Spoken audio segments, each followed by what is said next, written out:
Assalamualaikum warahmatullahi wabarakatuh. Waalaikumsalam warahmatullahi wabarakatuh. Sebelum kita mulai materi pada hari ini, alangkah baiknya mari kita berdoa lebih dahulu. Kita mulai. Bismillahirrahmanirrahim. Raditu billahi rabban wa bil islami dinan wa bi Muhammadin sallallahu alaihi wasallam nabiyyan wa rasulah.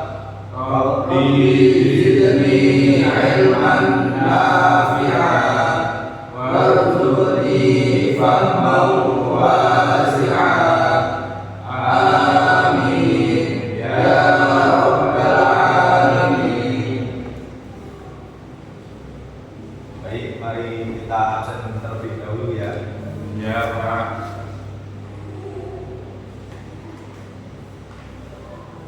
Muhammad Fahmi Adam, Sir. Gue Pak. Oke Pak. Kemana ini? Sakit. Sakit. Miftahul Anwar. Oke. Ahmad Mulimudha. Pak. Oke. Julian Saheka. Hadir Pak. Oke. Alfa Siva. Buyung Pak. Boyo. Ya Pak. Bekerja Pak. Mau rapi katanya. Oke. Azim Maulana Hanafi. Sakit Pak. Sakit. Iya. Sakit apa ini? Oke, baik. Gimana kabarnya hari ini anak-anak? Baik, Pak. Baik. Sudah makan apa belum ini? Keren. Duh, nggak dapat MBT nih. Libur Pak, begini Pak. Good. Libur. Nomor aku Pak.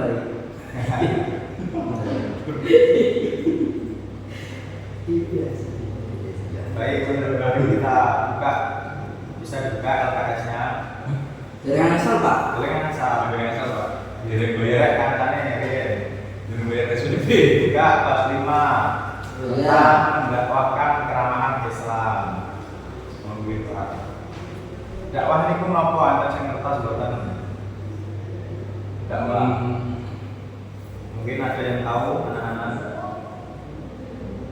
Dakwah. Sudah pernah? Saya Pak. Dengar ya. Saya Apa itu Pak. dakwah? Dakwah itu apa? Anak? Dakwah menyampaikan materi Pak.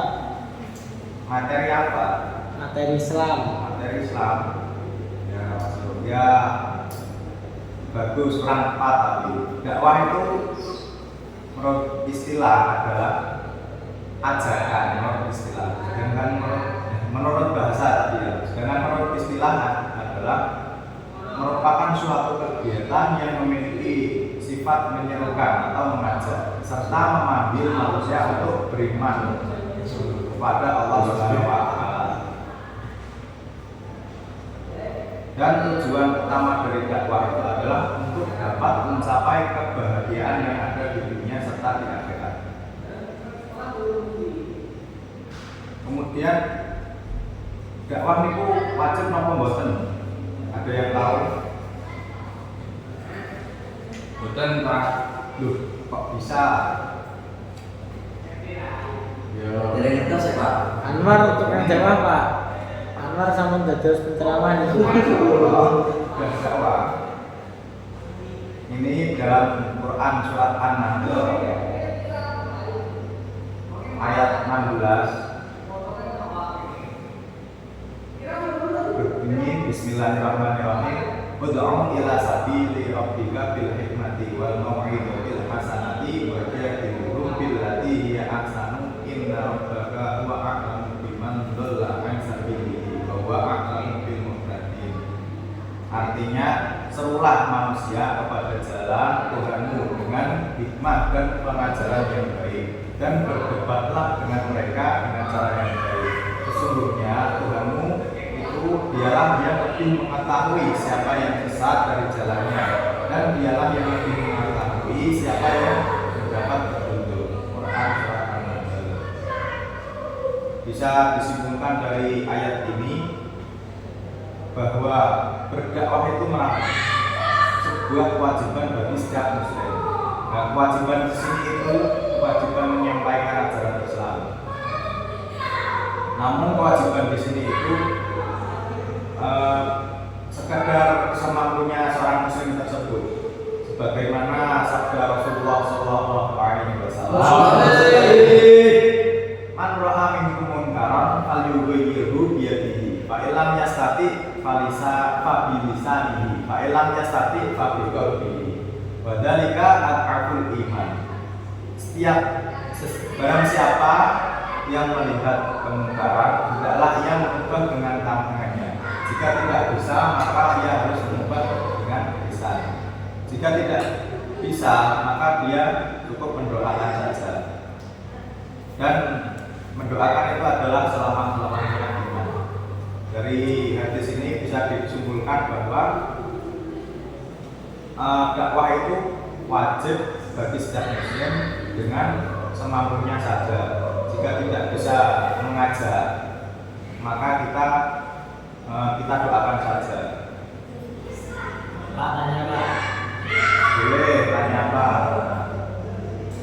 Doa itu apa cuma ceramah saja Pak? Tentu tidak. Dakwah itu ini ada wal mau'idul hasanah dan wajadilhum billati hiya ahsan.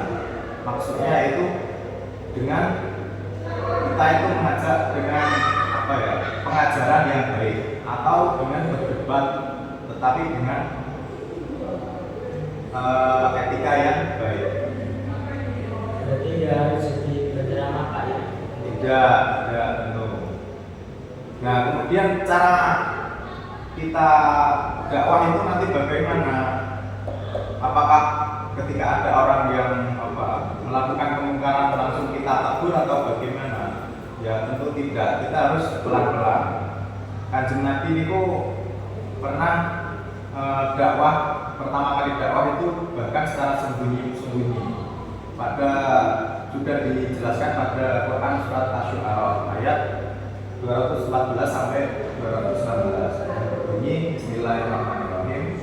Wa anzir asyirataka al-aqrabina wa khfid janahaka liman ittaba'aka minal mu'minin fa in asyauka faqul inni bari'um mimma ta'maluna, yang dimana artinya, dan berilah peringatan pada kerabat-kerabatmu Muhammad yang terdekat, dan rendahkanlah dirimu terhadap orang-orang yang beriman dan yang mengikutimu.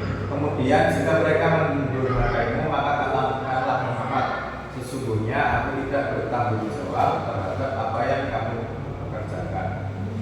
Penjelasan dari ayat ini bisa diambil kesimpulan bahwa dalam melakukan dakwah itu terdapat tahapan-tahapan tertentu dengan sesuai kondisi yang kita akan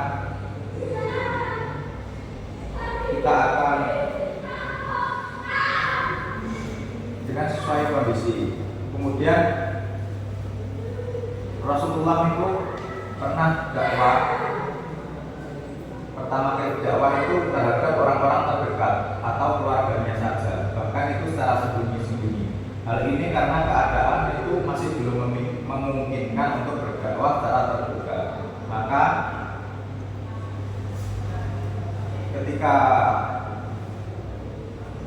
Maka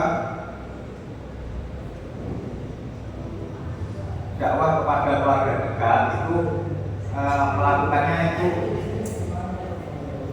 dilakukan dengan risiko penolakan dan penolakan yang kecil, tidak seperti secara terbuka, tapi juga bisa berimbas besar di kemudian hari. Kemudian dakwah dalam fase secara tertutup ini, secara sembunyi-sembunyi ini, kita nanti juga bisa mengidentifikasi dan memilih objek dakwah secara efektif. Sekalipun kerabat dekat bisa menjadi halangan yang paling awal. Seperti Nabi Nuh, yang di mana Nabi Nuh itu diuji dengan anak dan istrinya, dan juga Nabi Ibrahim diuji dengan bapaknya, Nabi Lot diuji dengan istri dan anaknya, dan juga kaum-kaumnya. Nah, setelah dikira nanti sudah lingkungan kondisi tempat dakwah itu sudah kondusif, maka nanti baru melakukan dakwah secara terang-terang. Baik, nanti setelah dirasa kok dakwahnya itu sudah memungkinkan dengan secara terang-terangan, bagaimana dalam surat Quran surat Al-Hijr ayat 94 sampai 96 yang berbunyi Bismillahirrahmanirrahim.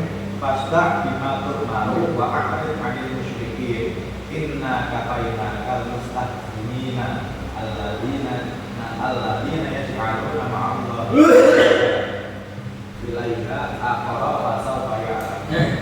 Yang berarti maka sampaikanlah Muhammad secara terang-terangan segala apa yang diperintahkan kepadamu dan berpalinglah dari orang-orang musyrik. Sesungguhnya kami memelihara kamu dari kejahatan orang yang mengolok-olokkan engkau, yaitu orang-orang yang menganggap ada Tuhan selain Allah. Mereka telah akan mengetahui akibatnya. Quran surat Al-Hijr ayat 94 sampai 95. Dari ayat ini bisa diambil kesimpulan bahwa Kanjeng Nabi itu setelah bertahun-tahun dakwah dilakukan secara sembunyi-sembunyi, kemudian dirasa eksistensi umat Islam dirasa cukup memadai, maka perlulah perintah dari Allah untuk mendakwahkan Islam secara terbuka dan terang-terangan, yang mana mesti dari melakukan dakwah secara tersebut itu ada ancaman atau penolakan dan permusuhan orang-orang kafir dan musyrik yang tidak akan berhenti itu saja. Tapi dakwah harus tetap dilakukan dengan cara seperti itu. Allah menjamin keselamatan Rasulullah dan umat Islam dalam berdakwah.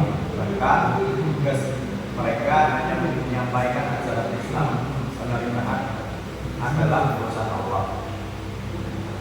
Terbukti di kemudian hari yang mana orang-orang kafir itu banyak yang masuk Islam, tokoh-tokoh orang kafir seperti misalnya Khalid bin Walid dan Amr bin As radhiyallahu anhu. Nah, baik, sebelum kita tutup pada pelajaran hari ini, kita mungkin sedikit mengulang kembali apa itu dakwah sih yang Unidha. Ayo. Ya saya Pak. Apa? Dakwah itu secara bahasa artinya ajakan. Ya.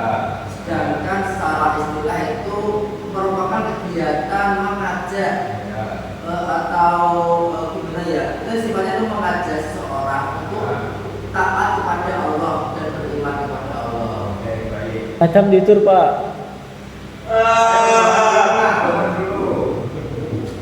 Jika tidak ada pertanyaan lagi, mungkin bisa kita sudahi materi pada hari ini.